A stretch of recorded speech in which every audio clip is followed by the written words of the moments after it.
ఏ బాటైనా పర్వాలేదంట, సమయంతో సాగటమే మన సింపుల్ సిద్ధాంతం.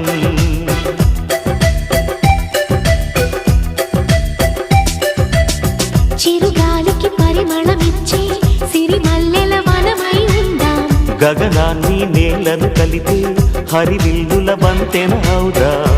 ఆనందం అంటే అర్థం మనమందా, ప్రతి పూట పాటై సాగే హుషారు సరిగమలో.